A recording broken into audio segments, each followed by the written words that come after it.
Cup Check MMA. I'm your host, Cody Heck. These are my co-hosts, Brian LeConte and Avery Rapier. Last night at UFC 324, the main card kicked off with Jean Silva's autism in full effect, but Arnold Allen met him in the middle, and like the poor little British boy he is, he said, "Please, sir, may I have some more?" Top 10 flyweights went at it, and we got to watch two women pretend to hate each other with chests flatter than the globe at Bryce Mitchell's house. Derek Lewis showed he's better at knocking people out when he doesn't train, and Sean O'Malley showed that part of a well-balanced training camp is whacking off. Paddy Pimblett in the main event proved once and for all that Scousers don't get knocked out by fighting with his chin so high that Conor McGregor asked it for a bump. This is Cup Check MMA. Let's get into some headlines. This week in MMA, Sean Strickland said that he is the only one who can out-wrestle Khamzat Chimaev. If he does this after outstriking Israel Adesanya, it will prove once and for all that the best base for MMA is getting whacked off by Sean Strickland's dad. What? So if you want to get better at fighting, you better find old Sean Singer.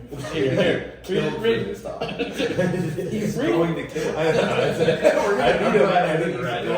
think that was meant with respect, right? Aldo Costa got called a deadbeat dad by 9 kids, but fought like he had 9 mouths to feed and 2 babies on the way.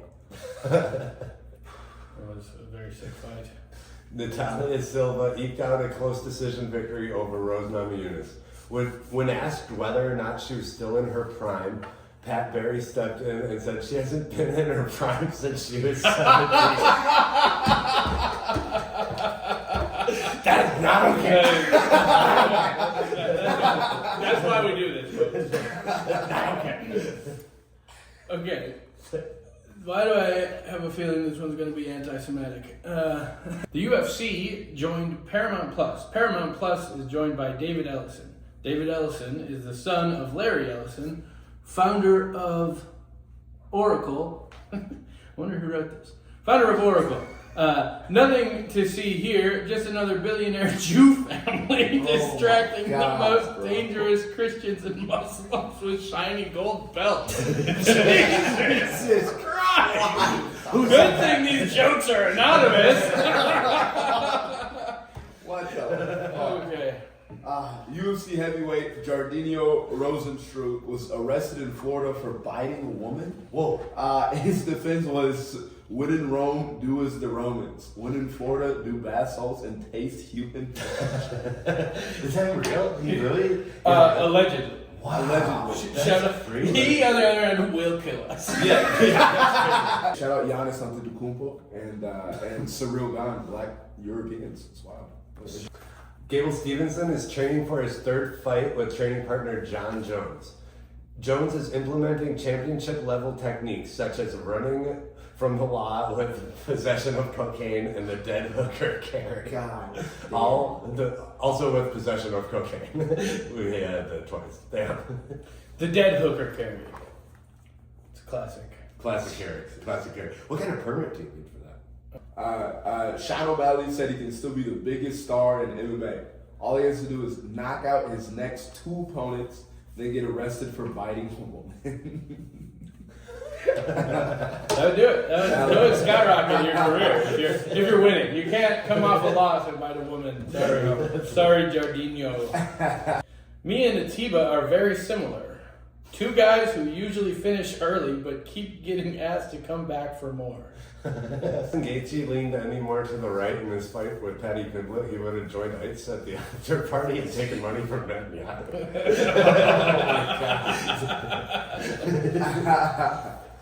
Just the first one. Paddy Pimblett made me like British people. Unfortunately, doesn't matter if it's 1776 or 2026. America is beating Britain's ass. USA.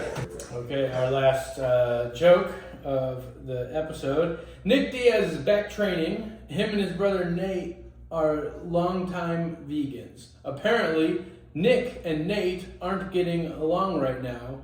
I guess you could say they have unfinished beef. What a joke to end on. Good thing they're anonymous. Shout out to Jews. out of jokes, and we have collectively had enough concussions to think that our opinions matter. So we're going to get into the discussion portion of the show. First off, we have who got screwed the most out of a title shot in the last year. Oh, I thought I was waiting for multiple choice. I'm sorry. I mean, Arman and Lerone Murphy would be two that come to mind. Yeah, Armin and Lerone. Probably Armin.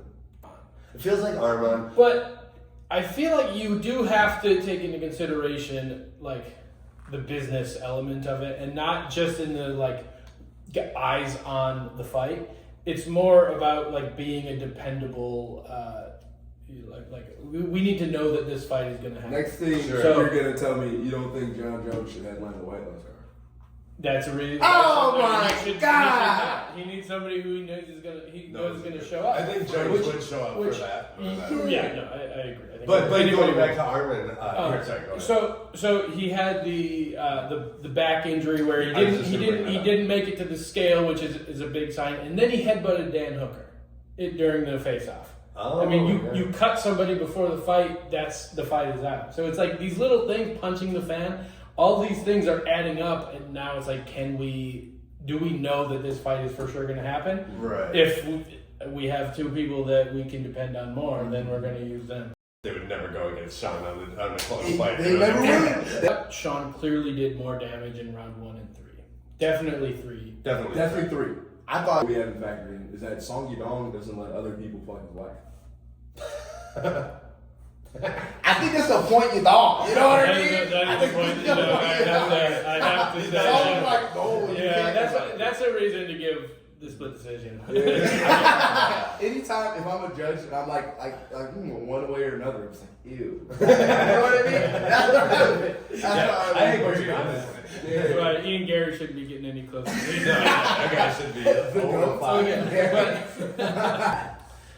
Nick Diaz back training with Jake Shields. Possible link with Sean Strickland would be legendary. Yeah, Diaz is a fucking legend, and he's been on he's had some issues with addiction and everything, and his fucking the child in me seeing him back in the gym made me so happy to see, because I know he's got the Nick Diaz army behind him, seeing him back training, and then I don't know if you guys watched the videos on Jake Shields' channel, YouTube channel, but he's training with Jake Shields. I watched a lot of Jake Shields videos. I was watching the training videos, but he had Nick training with the fight team and everything, and the kids were so stoked to have a legend like Nick, and then just seeing him and Strickland link up in that little clip, that was pretty sick. I've always said that Sean Strickland is a white trash Diaz brother. They're the same guy. Yeah, it's the fighting style, the talking shit during the fight, just jab great you until cardio. Great cardio, and will jab you until your face is mashed potatoes. Yeah. Talk shit while they're doing it. What, motherfucker, what? Yeah. What? I love that shit. Diaz versus Lawler makes my heart feel warm. Yeah, no. You ever seen Raul Rojas Jr. At 5 years old with a Robbie Lawler cake and everything? Yes, yeah. legendary. That's so He sick. was a birthday cake. Looking up there. So Josh Hockett is good. Josh, Randy Savage is the wrestler that he was doing. Yeah, he was doing a thing, Macho but he wrote his own thing and just threw in there for no reason. Brittany Griner some ass. I love a good straight bullet. That's so good. It's so good. Because it gets people talking and pisses a couple people off. It's no one even remotely relevant to the sport of MMA. It just it's I didn't know that. Breakout star of the card was him, Yeah. right? From going to relatively unknown to being the guy. I mean, everybody is obviously going to talk about Justin and Patty being dogs, and that was an amazing fight. We both knew they were great, and they were both stars beforehand. But breakthrough star, I would argue that it was Josh Hockett of the night. Yeah. Dude, imagine the gene pool in China. Dude, that's true. Greg Hardy went there. Oh, dude, that guy would literally get swarmed by little Chinese dudes just to save their little Chinese dude bloodline. Is MMA a right-wing sport? Now, there's been Luke Thomas has come out and said this, Trump's at all the fights, John Jones doing the dance, the ice commercials. What do you guys think? I don't think the UFC is a right-wing sport per se, but I think the guy who owns it is very right wing and best friends with the president. I don't think the fans are right wing. I think it's very broad. I think the direction that they're going, publicly at least. But it's also Dana has been friends with Trump before he was even a political figure. Yeah. This is the most diverse fan base in the world and everything. You know what I mean? Huge, massive, lesbian fan base for the fucking UFC and everything. I think it's just kind of a soft take to complain about propaganda in your cage fights. Sure. This is my take as a kind of a radical conspiracy theorist. I mean, I just think the propaganda is everywhere. Yeah. It's like, it's NFL, fucking NBA, music, news. It's all used by these intelligence agencies to just try to shape the way that we think. And collect data and they're putting in their messages towards everything. Our job is to see, oh yeah, that's just propaganda, and enjoy the thing that we like. It's the only thing that's real about the whole event is what happens when the cage door closes. So I'm not gonna bitch about a little propaganda with my cage fight. Right. I think that's about enough out of us. Let's throw it to our sponsors. Here at Cup Check, we love MMA. So we decided to start this show to create content that's centered around the beauty and violence that is displayed in this sport, as well as pushing propaganda for the state of Israel. So it gives me great pleasure to introduce our sponsor, the CIA. Are you a young man that looks up to our athletes? Do you work hard just to make $75 more than your weekly budget? Then online sports betting is for you. We live in a time where all the vices in the world are just a push of a button away, which means you're going to need a lot of extra cash in your pocket. Over the course of your pathetic life, we can turn that $75 a week into a lifetime of shame, divorce, and eventually swallowing the wrong side of a 9mm bullet down the backside of your little throat. Jesus Christ. The CIA endorses sports betting because our job is easier when you're weak, poor, and gay. Don't have any extra cash? Then bet away your $50,000 signing bonus and join ICE. Do you have no morals and a small penis? Maybe you've just been wondering what it's like to watch a life leave someone's eyes as you stand over them holding a pistol that's hotter than Derek Lewis's balls. Maybe you're just tired of being pushed around and ready to start doing the pushing. If that's so, then this is your sign to join the secret police. We want you, whether you just need the money or if you get a boner while thinking about the diary of Anne Frank. Call ICE today and we will get you a mask and a gun before you even pass the background check. Join the ICE family because that's what your favorite fighter would want you to do. Lastly, with the pay-per-view era ending and the sport's popularity at an all-time high, here at Cup Check MMA, we think that it is important for all MMA fans to know that Jeffrey Epstein did kill himself. Dude, we're gonna get so rich. Hell yeah, dude.